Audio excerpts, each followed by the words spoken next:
Today, we're honored to welcome Rachel Owen, the founder and CEO of the Infinite Worth Project, which is a life-changing mission that's giving hope to women when they need it the most. Rachel leads the nation's first 24/7 nurse-led chat line for women facing unplanned pregnancies, and she connects them with compassion, medical guidance, and real options in real time. Under her leadership, Infinite Worth has already reached over 200,000 women, built partnerships with over 600 pregnancy centers, and helped save thousands of mothers and babies each month. Rachel's heart for women in crisis and her vision for empowering life through faith, love, and practical support are truly inspiring. Rachel, thank you so much for being here.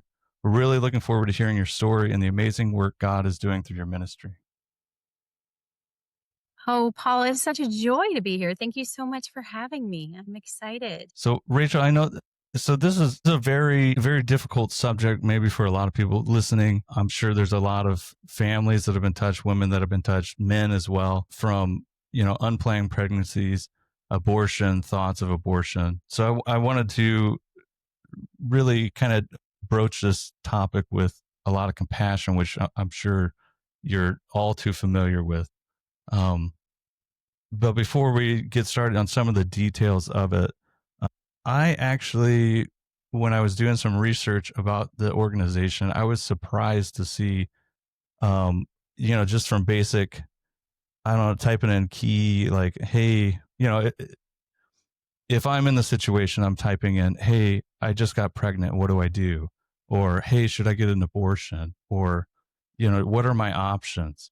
And unfortunately, at this moment, it looks like, and this is a technical, for anybody listening, search engine optimization for those things kind of directs you to getting it kind of directs you to Planned Parenthood or abortion pill. I think what was the name? Something, Hey Jane or something. Is like abortion pills through the mail. That's very disheartening, and it's also, it doesn't really make sense to me to not see either a federal hotline or state hotlines. They are out there, but you kind of have to dig deep. I wanted your take on that, Rachel. Yeah, well, and that's why we're doing what we're doing. It's been heartbreaking to see after Roe versus Wade, what has happened after the overturning of that and the Dobbs decision and all of that. What has happened in our culture is that there has been this big push into the abortion pill industry. So it's not so much the abortion isn't attainable as much in certain states, especially the red states where they have restrictions, as it used to be. You used to be able to just go to your local abortion clinic and get that abortion. And now abortion pill is literally Paul in the mail. It Right. comes to them in the mail to their home, and their home becomes that abortion clinic, and they're doing it by themselves alone, and it's so dangerous without medical supervision. The actual pill was never designed to do that.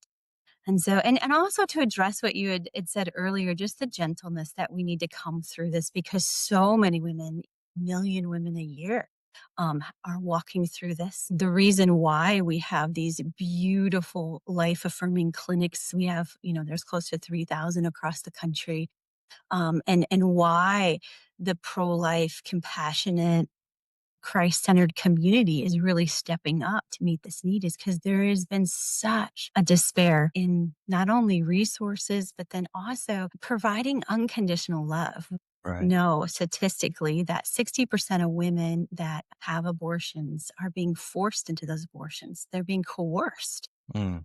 And so that's really important to have that detail as we're looking at this huge topic, is that this isn't something that necessarily women want to do. It's not something statistically that they're desiring. Actually, research shows that close to 90% of women who've had an abortion regret that decision. And so we need to be there, not only providing post-abortion recovery, healing, grace, love, walking them through that for both men and women, right? Because it takes two. There's usually there's whole families involved in this decision-making process. And it's heartbreaking, the carnage that is left over. And as a nation, we have a lot of work to do with healing. And I truly believe that how we start that healing process is to make sure that today we're there for the women that are considering an abortion, and we're there to bring healing to them. Also, another staggering statistic is that if a woman has had one abortion, she's also like 65% more likely to have another abortion. And so, Wow. ministering and being there for her, making sure that she knows all of her options, that there's resources out there, and then has all the information. Another statistic that's almost incredibly staggering is that, 90%, some say it's 95% of women, wish that they had been given more information. Now, this is from the Guttmacher Institute. This is stuff that, they've done their own research, and women who've had abortions wish that they would have been given more information about what they were going to go through. So that's Right. what we're about on the hotline and the chat line, and also in the pregnancy center clinics. I was a director for 15 years over several pregnancy centers in our precious little state. And one of the things that we did in our state is really try to be that alternative to Planned Parenthood and to the abortion industry in our state. And we saw great success here. And one of the things that we did early on is we were available 24/7. We were a full medical clinic. Actually, those clinics are still going today. And what we did is we had our medical staff, we had 15 nurses, and they were available 24/7. We just ran on call around the clock. And what we saw in our little state was a 50% reduction in abortion because Wow. somebody was there when those girls were thinking about having that abortion. Yeah. What happens as women, this is just something that we do. We don't sleep when we have big decisions going on. And so just having someone there when they can't sleep has been incredible. So we saw that in our state. And so then when Brandon Monahan, who is the brains and the heart behind and gave us our first $1 million to get started, he approached me and said, "Hey, I would really like to start a chat line." He had developed this beautiful platform called Hope Sync for pregnancy centers, just for pregnancy centers to send to text, right? To text information to women to love them well, and to also be that resource for the pregnancy centers to have a texting platform that was HIPAA compliant that could really meet those needs for pregnancy Sure. centers. And he came to me and he's like, "Hey, I would really love to turn this into something where we're able to help pregnancy centers answer these chats." Because that's the number one thing that they're struggling with is that they don't have the staff or the funding to have enough adequate people to answer those chats. And I said, "That sounds great. I'll join. Let's do this. Let's make this happen." And so we jumped in and made that happen. But I did give an ultimatum. I just said, "Hey, I want to do it 24/7, and I want to do it with nurses because that's what we saw work in our state." Yes. And so and it's been incredible. It has been a ride. We've been almost 3 years now just rocking this out. And what we've been able to do is wrap around pregnancy centers. Now, I'm just going to tell you, Paul, I'm a little biased here. I think people who volunteer their time and who work at pregnancy centers, who are really, they're the front lines in our country. They really are. And internationally too, because actually internationally, the world has 80% more abortions than we do here in our precious country, Mm. but we've got to stop it here, and then we go out and do the rest, right? And so one of the things is that we're seeing is that this is the front line of the front line.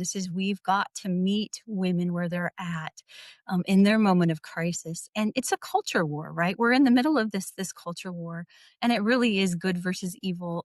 God says he sets before us life and death, and he implores us to choose life. He talks Right. about that in Deuteronomy. And then also in John 10:10, he talks about, the enemy comes to steal, kill, and destroy, but I have come to give life and life more abundantly. So Amen. wrapping around women and giving them those options, letting them know that there isn't just one option here. There's many options. And then also just loving them unjudgmentally. Christ went to the cross for us, and no sin is greater than the next. Our tongues are awful. We do awful things with our tongues. It's just as bad as taking a life. And he tells us that in John and in so many places throughout the gospel. Really, it's where our heart is. And we've got to stand in the gap for those that are headed to the slaughter. And so that's what we're doing here, but we're doing it in a different way. We're doing it in a way to reach the Gen Z. Right. So one of the things we started to see in our pregnancy centers is we had ministered really well to the millennial. We had the pretty colors, we were advertising, we were doing the word ads, we were Hmm. getting out there and ministering well to those millennials. And then we started to see some of our numbers drop with those abortion vulnerable women coming in the door and the determined. And we just sat back and started to look, okay. And then, of course, Brandon approached me and I was like, let's go. But one of the things that we started to see in our centers was just this lack of luster coming from the Gen Zs. They just, we couldn't figure it out. Well, after doing a deep study on who they are, who God created them to be, what their generation Yeah. really moves in, is really honestly, they text. They text like 16 hours a day. I'm actually not sure when they sleep, but they're literally texting in the middle of everything. Everything they're doing throughout the day, they're texting their friends. It's actually their love language. It's how they communicate. They also watch 6 hours of 2-minute videos a day. That's how they get their education. That's how they get their news. That's how they get their information. Wow. And so if we're going to love them well, Paul, we have got to be where they're at, and that's on their phone. Like they're literally on this all day. And if we're not there, then we're not reaching them, or are we loving them well? And so God calls us to go to where the lost are, and this is where we need to be. And I Amen. know that can be uncomfortable for my generation. Although I tell everyone I identify as a Gen Z because I have no patience to wait for anything. And research shows that if a Gen Z or even millennial, and obviously those that identify as them, come to your website and they don't have immediate interaction with you, Mm, they will go to your competition. Well, sure. Paul, my competition is those people you looked up. Are when you typed in, it's Planned Parenthood, it's the abortion pill distribution websites that are sending it out. I mean, there's a website in Massachusetts that is literally sending the abortion pill out for $5 to girls across the country. One of my new directors of our pregnancy centers here, he's like a 45-year-old pastor, and he got on there and he was able, and he even told them, I'm a 45-year-old pastor and I need to order an abortion pill for a girl. And they sent him the abortion pill. Wow. And so, and what we're seeing is this horrible phenomenon of not only the coercion, but then men forcing women. And I say that lightly because not men are not evil. That is not what I'm saying here. But Mm, there is this thing where women are being forced and sometimes tricked into taking these abortion pills because yeah. they're so readily available. They're just being, it's like candy. I've said for years, our sororities just keep them in their medicine cabinets and they're just passing them out like candy. Well, this abortion pill is so intense and how they advertise it. And right now they've even changed some of their advertising is they're saying, "Hey, this is just a missed period pill. You don't even have to take a pregnancy test. You don't need an ultrasound. You don't need to know what's going on with your body. You can just pop this pill." Mm, Well, that is dangerous. We don't know long term what that's going to do to her. We know that it blocks progesterone in her system for at least 5 months so that pregnancy can't be viable. Golly, Paul, that this is not good for women. It's not good. It's definitely not healthcare. If right. anything, it's malpractice, right? And this is not where we need to be going in our country. And so just really not only honestly, Paul, just being there for her in the middle of that decision process, educating her to the reason to come to a pregnancy center. That's what we're doing on this chat line. We're sending her a little video on the reason to come in and have an ultrasound before you have an abortion. You need to know how far along you are. You shouldn't take that pill past 10 weeks. You really need to make sure you have somebody that's with you when you take that pill because of the possibility of hemorrhaging or the possibility of bleeding too much. Also, Right. the possibility that it's an ectopic and you could bleed out. And so there's so much medical information they are not given. Mm, And so we've got to fill that gap. And so that's why we have those nurses there 24 hours, encouraging her, educating her, getting her appointments in the moment. I love to share this story. This was actually the first life mother and child that were saved from the pain of abortion on our chat line. And it was a couple years ago. It was such a beautiful story and it really emulates what we do every day of every hour of every day because we're literally saving lives every minute on the chat line. That's right. how many we're this month we're well over and we got a couple more days left in this month, but I think we're at 18,000 chats this month Wow. of vulnerable women. And so, but this is a precious story. I just love this story. So sweet little girl, love the Lord, actually lost her husband, had 2 little guys living in her grandparents' basement, just really struggling in life, had some great loss in her life. And then she thought she met Mr. Right. Well, Mr. Right turns out to not be Mr. Right. Hmm. She gets pregnant and he's like, "Hey, you need to take this pill." So she got the abortion pill and it was sitting in her nightstand at 3 a.m. And she's wondering, what are the side effects of this pill? I'm going to take this pill. What's going to happen when I do this? So she searches online. The one thing I love to point out is that this generation, unfortunately, whether we like it or not, believes that abortion is healthcare. So they really want to talk to healthcare professionals. So she is looking for answers, medical answers online. So she comes across the chat line as she's searching and Googling. And we put a little widget on the Pregnancy Center's website that says, "Hey, live nurses, any questions about abortion, we're here for you." And so what she does is click on that at 3 a.m. in the morning.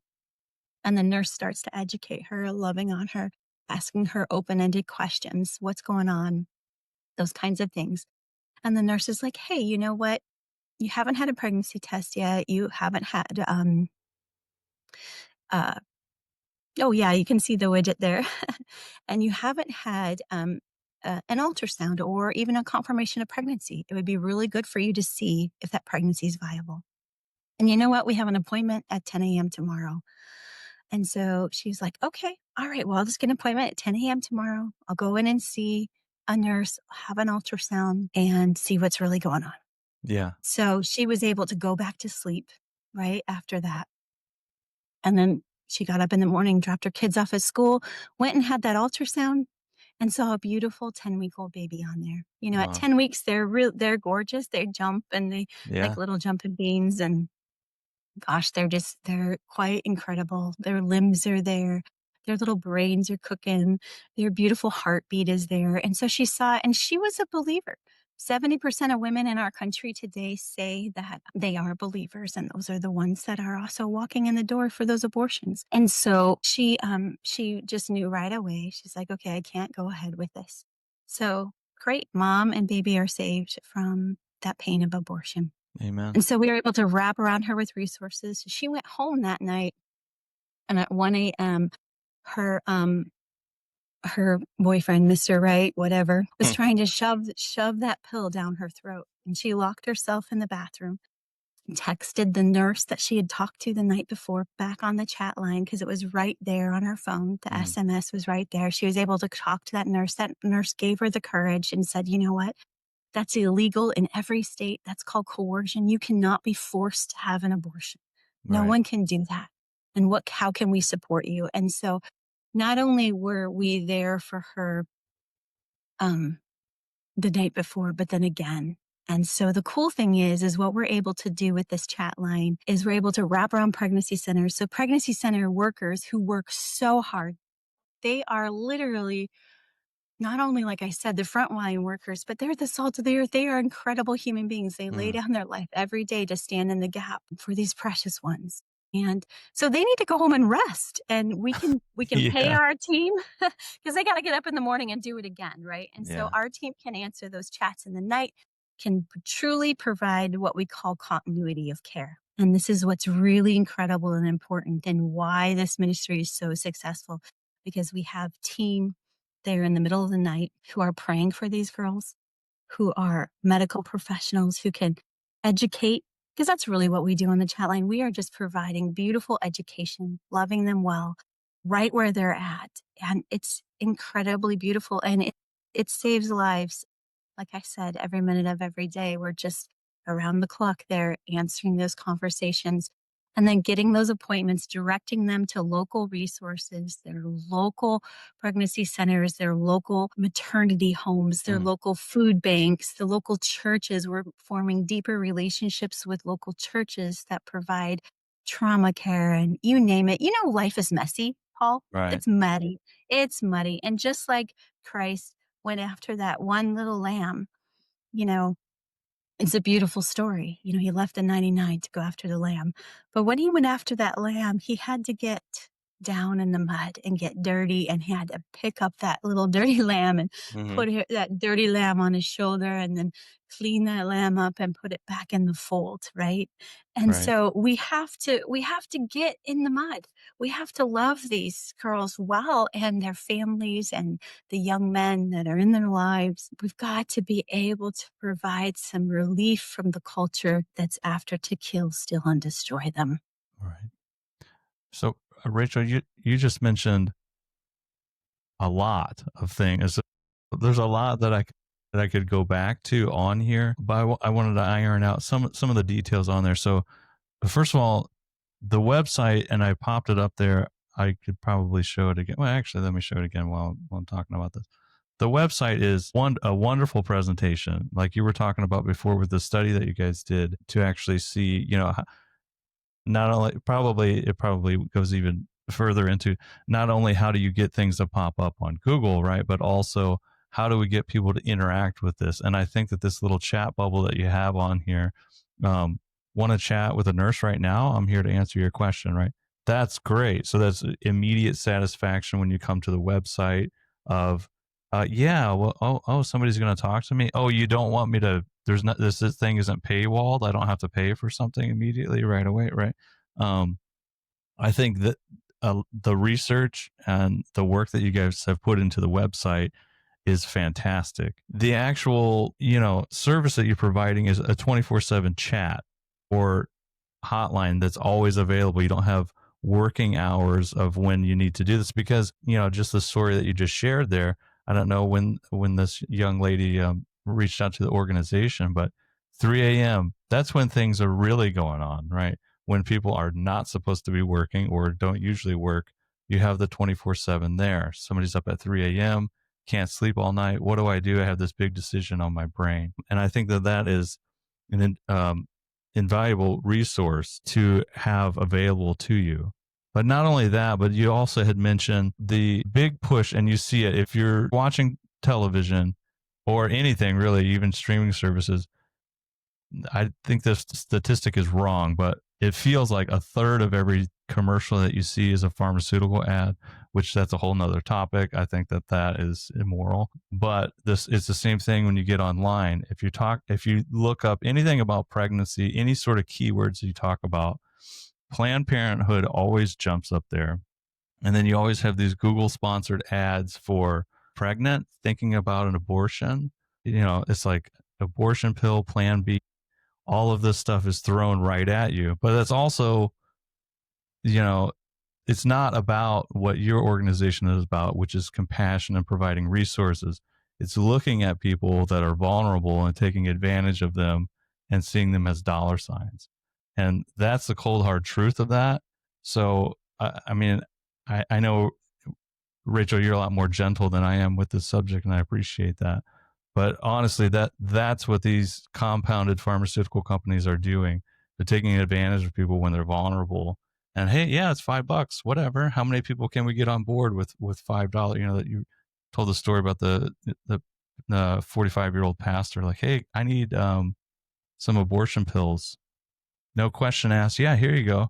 No, also, no continuity of care or no patient education. Nothing's provided on that end because ultimately that company, that organization is just looking to maximize their profit, which it's a shame that we live in a country that does things like that, not only just for pregnancies and taking advantage of that situation, but it's really all across the pharmaceutical company. So I see a lot of value in the organization Infinite Worth, but I wanted to ask you about the map on there. So you're partnering with over 600 pregnancy centers. Can you tell us a little bit about the partnership?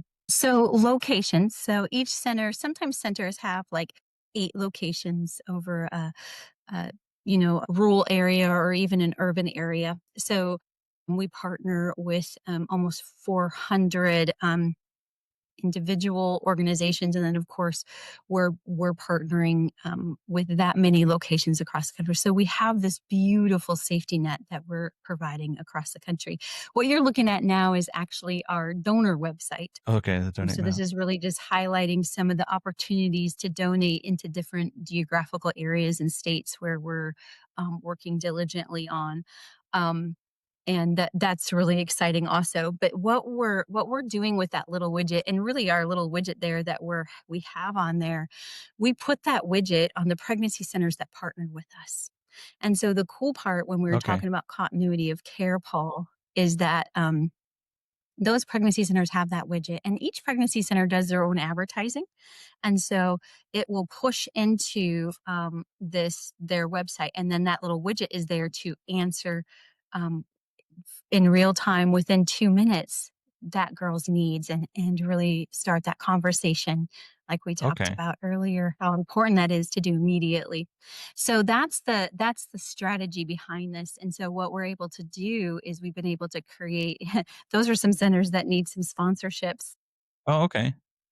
What we've been able to do is what happened when we first started, we wanted to actually provide it for free for all the centers that wanted it. And so we got our first $1 million gift from the Monahans, and that was a awesome thing. So we were able to put on 100 centers, and it was actually 3 times more effective, Paul, than we thought it would be. We were Yeah. like, I was coming off of doing this back in the old days on the phone, where we had a team on the phone, and now with texting, it was 3 times more effective because that's where these precious kiddos are now, Right. right? They are literally on their phone. And so it just blew up on us. And so we we have like 300 centers and still in waiting. But what we did is we created also a model because I couldn't raise the funds fast enough. We created a model because there were so many pregnancy centers that wanted it because it was increasing the amount of abortion minded coming in. It provided that continuity of care where they could see the conversation with the nurses are having with that girl in real time. And then we're able to hand her off in this beautiful continuity of care where there is no drop in service, right? Right. We're literally making that appointment in their schedule for her. We're sending that girl that appointment reminder, and it's incredible service because these pregnancy centers, they don't. Honestly, I tell centers, I said, you know what, you can't hire a nurse to work 24/7 in your office for the cost of this. What we do is our goal is to, because we are a nonprofit, our goal is to keep it as low as we possibly can. And so we do depend on donors to come around. And so they pay a flat rate. And so like some of our centers are paying, $8,400. That's our flat rate. But they're doing about $50,000 worth of chats a Right. year.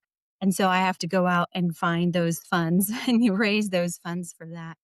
And so because we don't want to put that cost on them. They're already doing a lot in their communities and their resources are needed for that. And so what we do is we go out and try to wrangle up those funds so that we can keep those abortion determined coming in.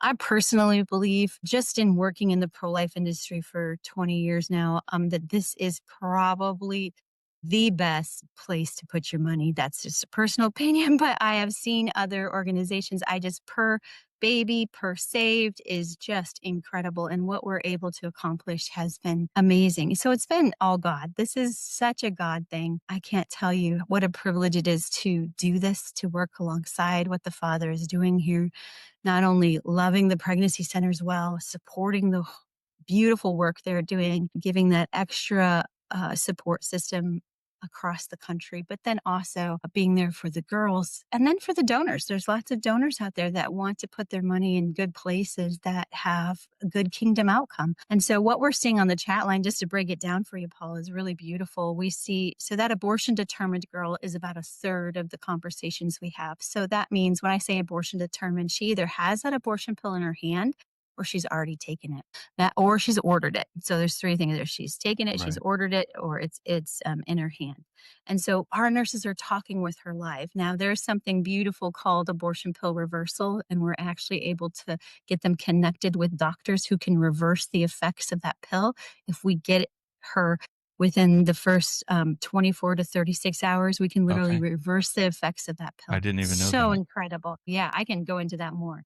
And then another third of those conversations that we have are vulnerable. These are girls who, maybe they've ordered the pill, but they don't know if they really wanna do it. They have questions. They have some major resource issues or maybe just information. We've seen that just providing fetal development information, what the abortion pill does to their bodies, those kinds of things, providing support, or sometimes, Paul, it's just someone to talk to in the middle of the night Yeah. that's life affirming. Research shows that if they've asked women who've had abortions, and they said that 60% said that if one person in their life would have said one positive word about their unplanned pregnancy, they wouldn't have gone through with their abortion. And that just, I love to share that with Yeah. the faith based community because our words are powerful. Life and death is in the tongue. And when we say encouraging things to someone who is hurting and frightened and alone, it's powerful. Mm.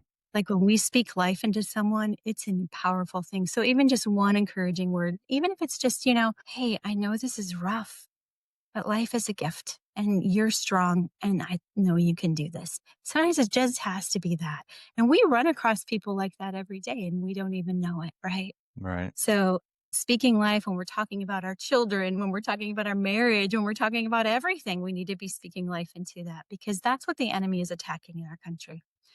So back to, and then the other third that we're talking to is really likely to carry, but they did come across that pregnancy center network. And so they need, parenting classes, coaching, help with their marriages, help Yeah. with raising their kids, diapers, there's some resource needs there. So those are really what, though, that's what we break down in those 17,000 chats we're doing a month. So a third of them, it kind of breaks down nice and even like that. Wow. So it costs us about $15 each chat we have. So each us $15. It's actually 14.88 cents is what it Yeah. comes down to. And so I tell people, hey, if I can guarantee that you'll save a life. If you give $45 a month, you're helping those three girls and you are going to save a life in that. Right. Whether it's a vulnerable girl or whether that's that determined girl, there's going to be a life saved somewhere in there. And three girls are going to be touched and loved unconditionally. And so that's really where that boils down to in what we're doing. And it's really partnering with pregnancy centers across the country. Yeah. And that's what's able to make that. We do have some really incredible websites. We have one that is a national website. And what we do, we actually partner with a Lifeline, which is a adoption agency. And they have a website that they're also reaching out nationally to abortion determined women. Mm. And it's been phenomenal. We chat with over 200 women on that site every month. And what we're able to do is then we filter those girls down into the pregnancy centers we're partnered with, down into the centers that have that we're able to schedule with. Yeah. And it's powerful just getting those girls connected with resources in their community. And so what we're hoping to, Paula, is to get more websites like that. We have another one coming up that's going to go live. We also have some statewide websites. I know you had mentioned that. Where are the national and the Yeah. government You gotta hotlines for dig a that? little bit. Yeah, you gotta dig a little bit, but there are some statewide websites that are funded that are absolutely incredible that we are on also. Like in Okay. Oklahoma, we have a beautiful statewide website. Tennessee, we have a beautiful statewide website too. And so we have about, I think there's 6 that are up and running right now, and then we're working on the rest of those. So there is definite progress in that area, Paul. But all of that takes money, and you got to shove a lot of money into that advertising. And there's depending on the community, Planned Parenthood does saturate a lot of communities, but they're able to put in hundreds of thousands of dollars. And obviously, Mhm. the pro life movement doesn't have that kind of budget right now. There are some that are working on that are really trying to get a lot of that funded, and we're partnering with some different partners in that. So Yeah. lots of good things coming, though. Yeah. Some people that would watch this too, and I'm happy that our conversation hasn't really gone that way. I know this is, it's pro-life outreach, but this isn't really about a political motivation, honestly. And I think that the work that you're mentioning and that I'm seeing on Infinite Worth is it's not a political thing. And to be honest with you, it's not even it's not even like an overwhelming Christian thing too. That's just the values of the mission. It's really about providing, access to care when needed, resources that are available. And there's so many people out there. Unfortunately, we still have so many people that don't have access to any sort of care. So when they realize, "Oh, I'm pregnant," it's an automatic, you know, my life's ruined. I can't do this. I don't really have any other options. So if you're in that situation, having a 24/7 chat available that you can speak to a nurse. I was also going to ask you, do you have any like psychologists or anything on staff as well to speak to? I mean, nurses can from the a lot of the women in my family are nurses anyway, and my wife is a physician assistant. So a lot of people are able to speak through that already anyway. But like you were mentioning, even just having a friend that's not even a medical professional really can help you think about the different options that you have instead of jumping to conclusions right away as far as, well, hey, I don't have any options and this is kind of what I have to do. But like you had mentioned, the power of words and encouragement, just hearing one encouraging thing can really make you do full stop and think. I wanted to also add, and I'm really happy you mentioned Lifeline because my brain was going that direction of, hey, well, what are the other options? Well, okay, so if I go through and have the baby, but I still don't have the resources or family support or funds or whatever to actually care for the child and raise the child. I'm so happy that you brought up the Lifeline, the adoption centers, because I've always thought, there's huge arguments for, well, yeah, but you had to carry a baby for 9 months. Like, what does that look like? And ultimately to give them, ultimately to hand the child over for an adoption center. I understand. I think I can't fully understand that as I'm not actually able to go through a pregnancy physically, but I always thought about that consideration of, if you're able to make that difficult decision to go through with the pregnancy and then ultimately know that you're going to have to hand the child over for an adoption service. I always thought that that was probably the most difficult thing that you could do, but it's a very, very compassionate gesture as well. So I'm really happy that you mentioned Lifeline. Sorry, and so another thing that I wanted to ask though is the follow-up care. So you're kind of the organization kind of operates as like frontline care first available, but then you're able to connect the patients with resources. And then are you still available throughout their care once they already, they have a facility that they're going to for their care and their follow-on care? Are you still, the organization is still available for any questions, like right away questions or any other support and resources? Yeah, well, we're still on their website, so we're still there and helping the center triage and get them connected where they need to get connected. But really, we're that triage place, right? We're the first responders, if you will, of the frontline movement for this life. A woman makes a decision to have an abortion within 24 hours of finding out she has an unplanned pregnancy. So that also creates that criticalness on that front lines. We're connecting them with resources. We really are getting them connected not only back to that pregnancy center, but like you said, counselors.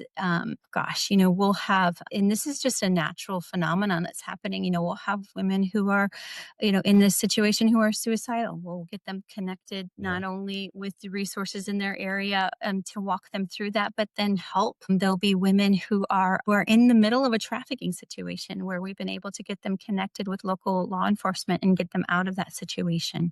So it's really about us getting them connected for that long-term care because our focus is that triage in the moment, that first responder being there for them in the moment that they need that help the most, and then getting them connected to the local agencies that can help them. Right now, we are not doing that continuum of care. That is not what God has called us to. He's called Sure. us to that front line, and then providing the continuity, making sure that where we're handing them off has not only been vetted appropriately, and who we're referring them to, but then also making sure that the girls have what they need to get there and get connected. Right. And so, I mean, I just wanted to ask a little bit about, I know that the website has volunteer opportunities, and I know there are some paid positions as well within the organization. I just want to ask, how do the nurses and the volunteers and everybody else that's at the front line actually taking the questions and providing the information? How how are they holding up? Like, how do they stay strong through such emotional conversations that that they have? Well, I will tell you, it's a big part of what we do. When you're in this kind of a ministry, a big part of our job as administration is to minister to the team and keep our team healthy and strong and focused. There's a couple of things that we focus on as a team with our over 40 nurses we have now, and we are bringing on a whole batch of volunteer nurses. We have about 40 paid staff, and then we also have prayer warriors that are coming on and Yeah. schedulers and things like that. They're working with our team. One of the big things is abiding in the vine. It really is John 15. That whole thing is just abiding in the vine, being connected to Him, being grateful each day, sowing beautiful seeds each day. It's really done day by day, right? Like, I love John Maxwell. He says, you're not going to change your life unless you in daily, right? And it's about Yeah. that daily bread, stepping into that daily. So just encouraging our team and stepping in daily and making sure that we have that outlook, blessing what God is giving us, and then staying in the word. So it's really those four things that we focus on heavy. And then also I've been asked this question several times, how do your nurses handle talking to 7 and 10 abortion minded women an hour? How does that flow? And Mm. one of the things that we focus on, and even when I was in the pregnancy centers, and I'm still board president of a pregnancy center, this is something that's in my blood, right? It has to do with sowing seeds. Even if someone comes in the pregnancy center door and, we share the gospel with them, we get them connected, they see the value of their life. They see the value of the life in their womb. And maybe they don't receive Him right away, but we've shared, right? We've shared. And Right. God calls us to plant seeds. And the beautiful thing is, you can't have a harvest unless you have a seed planted. But Mm. we're not the judge of that seed. We're not the judge of that seed. We may not be the ones that water that seed or cultivate it or pull the weeds, but we're planting seeds. And so we have to take joy in being a seed planter. I mean, so what we do is we celebrate planting seeds. We may not see, we may not even know until years later, if Right. that, or till we walk into heaven. We may not know the effects of planting that one seed, but it's our job here to plant it over and over and over again. So really, Paul, it's where we see our joy. We have to take joy in that seeds take time to germinate, Yeah. and they have to be planted deeply in good soil. They have to be cultivated and watered. We have to take joy in the fact that we just planted a seed, and that's exciting. Yeah. And it may sit there for years. It may sit there until the rapture. I don't know. Well, I have Yeah. no opinions on that, but it may sit there for a while until they see the value of who they are and the value of what God has called them and that word that was planted. I'm a firm believer, and this is how we preach it, brother, is we just preach it. God's word never returns void. And Mm. love, it's always worth sowing. And love is never returns void either, because God is love. And so we just keep on loving, know that it's not going to return void, that He will honor that seed. And so it's really, Paul, where we take our joy. Now, if we took our joy in lives saved that we could see immediately, it would be a hard row. We're dealing with some really broken people. Mm. And in that triage moment, there's such depth of brokenness. And If we got ourselves tied up in that, then that would be mentally taxing for a long time. But I Yeah. think as Christians, we need to start rejoicing in sowing the seed. We need to get excited. Hey, I sowed a seed today. They may have spit in my face, but I sowed a seed, right? Yeah. One of the things, and I don't, and this isn't political. This isn't my intent on this is to be political. But, the day after Charlie Kirk died, we started getting a lot of chats, Paul, Mm. from young men who had looked up who he was and started researching him. And then they started watching his reels. And then they texted in and they were like, hey, my girlfriend's pregnant. We talked about taking the pill, but now I just really want to be a dad. What do I do? Where are the resources? How do I get connected? What's That's great. next? So we started seeing this beautiful influx. And what's so cool, Paul? Is that months ago, before that happened, God started to move on the programming team, does our texting platform to put some videos on there that were really geared towards fatherhood, to put some scripts in there that were geared towards fatherhood. We had been contacted by several different pregnancy centers who are like, hey, we're going to do an emphasis on fatherhood. We want to let you know we're marketing to fathers now. So you can just go ahead and push them into, this gentleman in our ministry, and he'll take those young men from you. And so it was like God was setting it up ahead of time because he knew there was going to be this beautiful return and returning the hearts of the father to the children. Right. And so there's some beautiful trends that we're seeing. And I'm sorry, I probably digressed on that topic, but No, it's such a it's okay. fun, beautiful topic. So we're seeing his hand, and really, again, it goes back to that precious seed and triaging and doing what he's called us to do in this moment today and taking joy in that. Amen. So actually, I think that that's really important too. And I had a question about, we pretty much covered it, about expansion and awareness, but I like where you went with that, with the father, emphasis on the father's role, because all too often when you think about women facing difficult decisions of, you know, having a baby or not having a baby, the father is kind of just some shadow figure that nobody knows or talks about or thinks about, really. And I don't, it's, for me, I have two girls, and ever since I had my first, I find it a mission of myself to take on even more of a role model role and watch the things that I'm saying and the behaviors that I'm having, the opinions that I may have of people, right?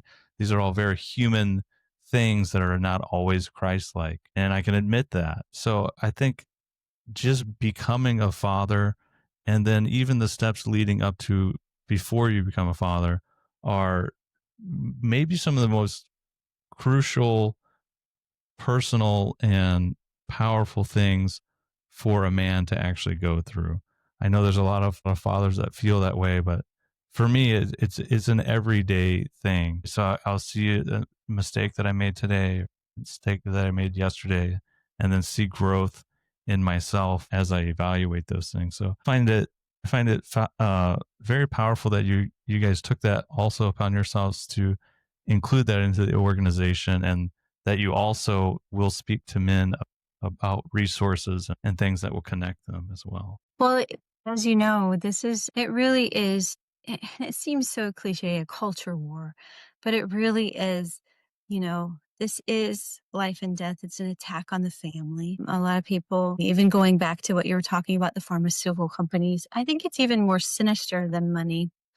I think Mm, I think that there's a population control issue that we're dealing with in our country that's rooted in a political manifest, right? It really is. And we have to see the value that God has established in the family. And it's something that's critically important. And as we get back to mm, God's design for family, and really being created in his image. And that's where that name Infinite Worth came from, is that, if we all walk in our infinite value of being created in the image of God and being a being that was so valuable to him that he sent his son to die mm. to take our place. Every life is precious and valuable. I was just watching someone else they were kind of arguing. So it was a secular pro-life organization that was trying to engage conversations. And and their points were good. And they were talking about, well, who knows what the value of life is, because this, if the life is born in poverty, is it still value? Is it going to be, Down syndrome? What's the, Mm, what is the outcome of this pregnancy, kind of thing? And I'm like, the outcome of that pregnancy is the is that it's created in the image of God and it's valuable to him. And so it should be valuable to all of us. And so bringing back fatherhood, because men are nurturers, providers, and protectors. When they become fathers, that's who what is written in their DNA. That is who our father is. That is who they become. Is that nurturer, provider, protector. And I can't tell you, Paul, it's been such a privilege over the years to see women come into the ultrasound room and see that baby for the first time, but then also to bring the father in, the father of the baby. Actually, in the pregnancy centers, we all work really, really hard to get the fathers of those babies in to see that ultrasound, because number one, men are visual. They need to actually see it before they can conceptualize it. It's sure. got to be in front of them. And Yeah. then secondly, we put it on a big screen TV. That helps too. But and then but the precious thing is like, it's crazy. It's almost 99% of these young men who come in and see this baby on the ultrasound. It's like instantly they become fathers. It's like Mm, instant. You see this young man change before your very eyes as he walks into the ultrasound sound room and sees his baby. I yeah. mean, it's just over and over again. And so where that woman will be actually more abortion vulnerable than he will, because if she doesn't have that nest built, that's how God created her, right? And Mm, let's just go back. Let's just be real. That's how we women are different, and we are created in that way. And so she's got to have that nest. But as that young man turns into that father, it's just, man, it's written in who they are.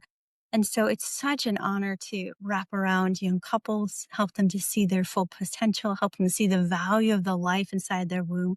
Of course, one of the biggest obstacles we have, Paul, in this ministry, and I think it's in the church, it's in everything that we do, is that if we see our own value, because what the enemy has done is he's destroyed the value of human beings. He's saying, "Hey, they're garbage and they're disposable." And that's mm, what these young girls think about themselves. That's what these young men think about themselves. And so if we can't show them that they are valuable, we're spending time with, talking to, discipling, loving them, that they're worth that time, then right. they're not going to see the life inside of that womb as valuable either. And so it's really important that we bring that unconditional love to the game here, because that's actually the opposite of the other side, right? They're saying, "Hey, this you don't have money for this kid, you don't have the resources, you don't have the knowledge, your parents screwed you up, you're going to screw this kid up." All of this life isn't valuable if it has, a fetal anomaly. It's just like the world is overpopulated. That kind of thing is what is just being drilled into these young people. And we Mm, have got to pull the truth back into the meaning, and every life has infinite value. And that's where we've got to hang. So wow. there's my soapbox, Paul, for No, I love it because I mean, you really explained exactly the meaning behind the name of the organization as well, with infinite worth. And I think everything that you just said, I think everybody can appreciate that. Before we wrap up here, Rachel, how can listeners practically support the mission today? I see volunteer opportunities and a donation center as well on the website. Yeah. So we are looking for volunteer prayer warriors. One of the things that we've seen on the chat line, we actually put prayer warriors on with our nurses, and they pray with the nurses for the girls as they're chatting with them. And it's absolutely powerful. We actually see a 20% increase in appointments being made when we have prayer warriors on. And so it's absolutely, I mean, if you want to save lives today and you want to volunteer time, pray for 2 hours a week for the nurses. Oh my gosh, it is powerful and peaceful, because really prayer is our power and our peace, and it just comes on the chat line. It's beautiful. The Holy Spirit, I just love him. It's so much fun to Wow. partner with other believers in making that happen, because we're the body of Christ, right? And so it's really showing in such a tangible way. And then secondly, we're looking for volunteer nurses. We do hire our staff nurses out of our volunteer nurses. Those volunteer nurses can come on and help schedule some of those likely to carry clients and really get their toes wet, see if it's something that they want to do. It is a very intense ministry, so it's not for everyone, but we allow that opportunity for them to come on. Where we answer the chats in each state, the nurses have to be licensed in those states. So we love to bring on nurses who have compact licensures. We're also looking for physicians to partner with us in that APR network, just trying to recruit more physicians to do the abortion reversal process, which is beautiful. And you can also get online. Like I said, if you can give $45 a month, you will minister to those 3 precious women through our nurses, and it's powerful. So, Paul, just thank you so much for having me on board. This is obviously my favorite topic in the whole world, except for having babies. I have 6 kids. I love children. It's amazing. The only thing I love more than my own children and my own precious husband is helping another woman see her value and not have her children willed away from her by society. Well, yeah, and Rachel, I just want to say thank you so much for sharing your heart for the incredible work you and your team are doing with the Infinite Worth Project. The compassion and commitment you bring to every life you touch reminds us that God's love shows up even in the hardest moments. For anyone listening and who wants to get involved or support the mission, you can visit infiniteworth.org or follow Infinite Worth on social media. Rachel, we're grateful for you and for your courage in helping mothers rediscover their worth, but men as well, and the preciousness of every life. God bless you. Thank you. God bless. Thank you, everybody, for joining us today on the Paul Begley Podcast. New episodes will be released every Tuesday on all major podcast streaming platforms. For a video recording of this episode, you can watch and subscribe on our YouTube channel at Paul Begley Podcast. Hey guys, we want you to connect with us. Follow us on X and Twitter at Paul Begley Pod. We'd love to hear your questions you want us to answer on the show. For additional Paul Begley content, go to our website at paulbegleyprophecy.org. If you've thought about it, we'll talk about it. Paul Begley Podcast.